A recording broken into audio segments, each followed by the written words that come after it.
Apples are the most loved fruits, so shiny, juicy, and delicious. Let's paint this apple together with watercolors.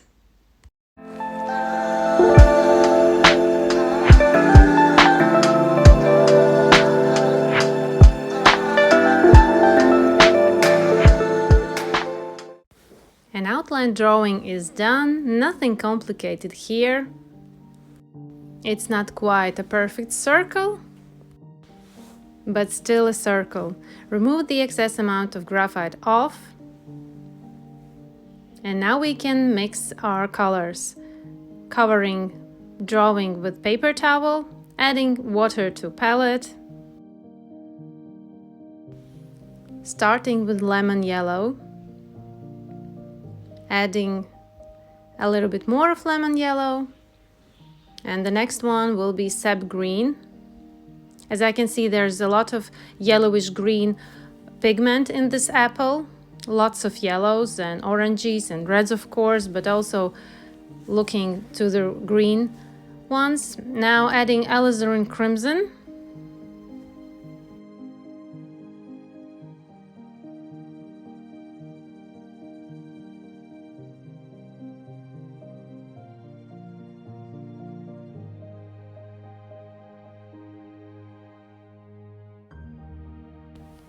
And Perylene Maroon to make it more intense, a little bit darker. Study carefully your reference and see beyond those beautiful lines and stripes that you see first in this apple. We need to build a perfect background to put those beautiful details on. Most of the time, what we see first in our subject, we paint the last. Details really come the last. First, we need to build a perfect background, a perfect color which we see beyond those stripes. Here I'm adding water to whole apple and we'll start applying layers. And I'm looking here, is a very tricky one, that you need to look beyond those details. I know that those details are very tempting to start with, but look further, look beyond them. What do you see? What are the pigments? Yellow, reds, some maybe blue, violet, orangey, greens. Don't look at the stripes, don't look at the spots, look beyond them. When applying first layers, remember to leave out the light areas wider as they appear in your reference. And this apple has quite a shiny light area, so that means that you need to leave really that white paper untouched.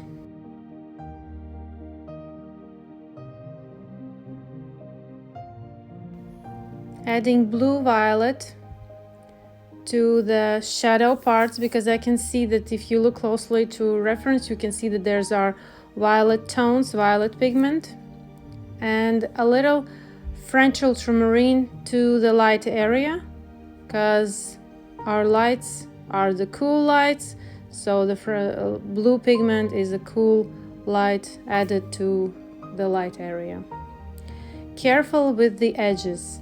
This object is round object. It has something beyond our visibility, so that means that our edges should be really soft, not crisp as we used to do in petals and leaves, but they should be really soft without watercolor drying marks, those dried borders. We really need to make our edges soft. With clean and dry brush, wiping out some areas which needed to be more lighter than they are at this moment. With clean and dry brush, you can do that while the surface is still wet. You can wipe out the excess amount of watercolors that you maybe applied too much. The same can be done with the edges. Carefully smooth them out with the clean and dry brush.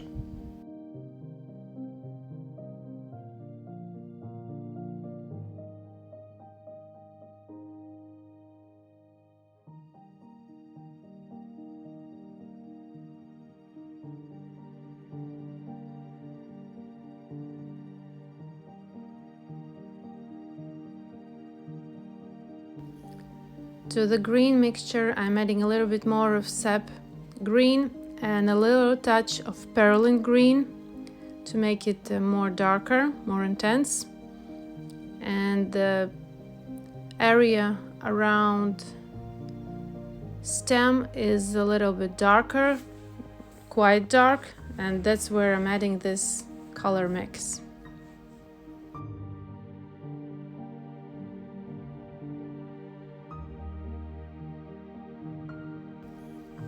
Now taking a red color mix, which is Alizarin Crimson with Perylene Maroon, and start adding with brush strokes that red color, and together with the green. Here will be always mixing colors in between, because in this apple there's a lot of pigments. I'm adding and smoothing out. This is not the stripes that look in the reference, those stripes which look in the reference. I'm not adding them. I'm just adding background tone with brush strokes. I'm adding with brush strokes and also smoothing out with the same brush or with the round simple synthetic brush. As you can see right now, this is all about building background for those beautiful details which we see in the reference. Experiment here with your pigments, what you have. This apple is so rich with colors that you can freely add your colors, what you see. It's all about here tonal values. You don't go with all your pigments to the light area, but in the shadow you can really experiment with colors that you have.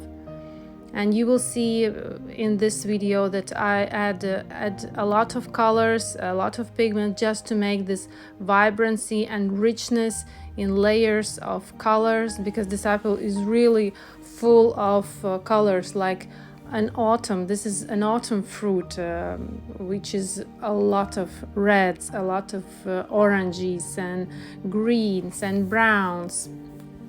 Here I'm adding a little bit of Winsor Orange, and as I said, we'll be adding many colors, so you go and experiment what you have. Just work in the shadow and halftone areas. Don't touch the light areas, not yet.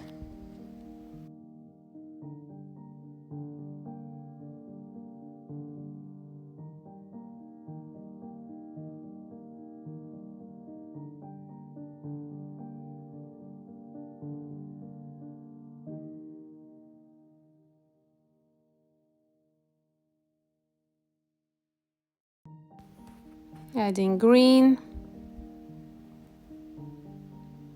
and at the same time adding some reds.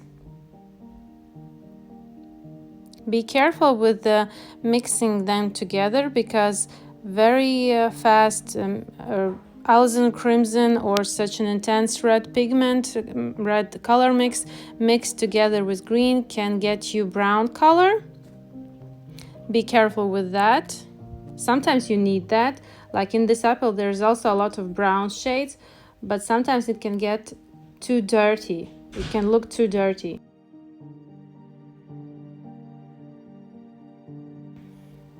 Adding to my red mix some Sennelier Red, some very bright red. You can experiment with your pigments, and adding a little bit more intensity to those red areas, which you can see in reference. And carefully I'm adding that to those shadows and halftones with brush strokes and then smoothing out. We are still building the background layer.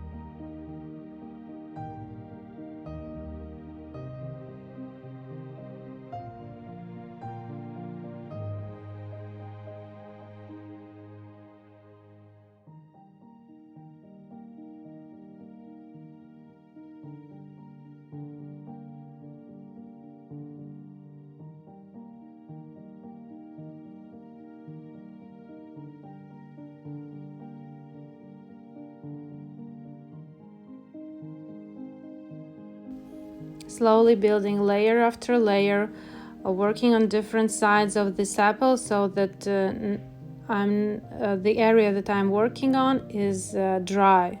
You need to let your paper rest to get it to be possible to achieve another watery layer.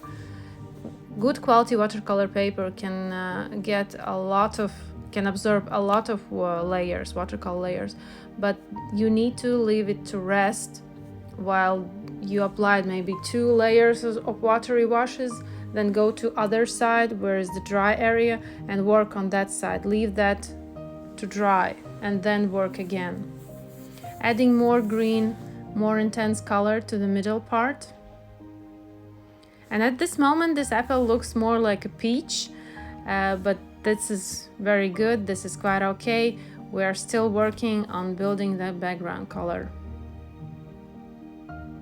Here I added a little blue pigment because I also can see in the reference there's some blue tints in that shiny area which is facing light. Be careful with edges, always smooth them out. Make them more fluffier than crisp. This is a round object.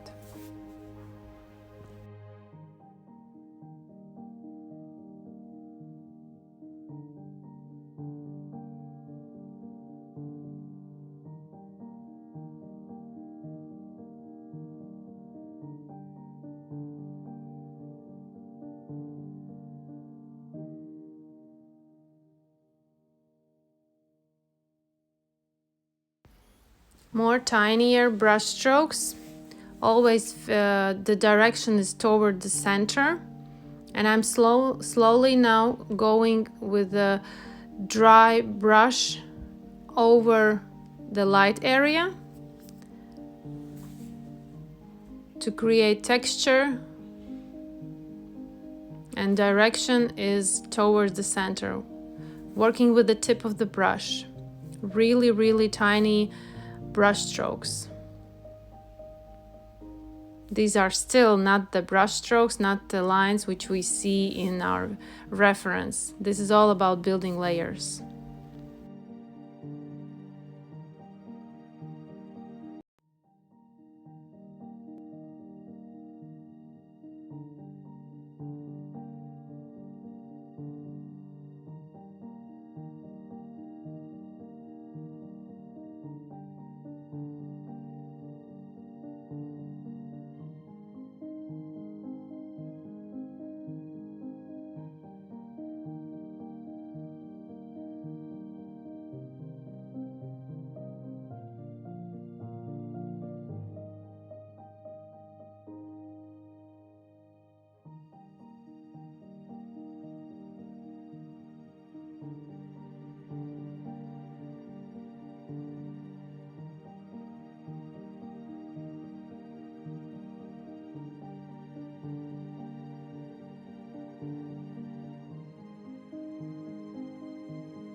Thank you for watching. Hope you learned something new. I definitely did.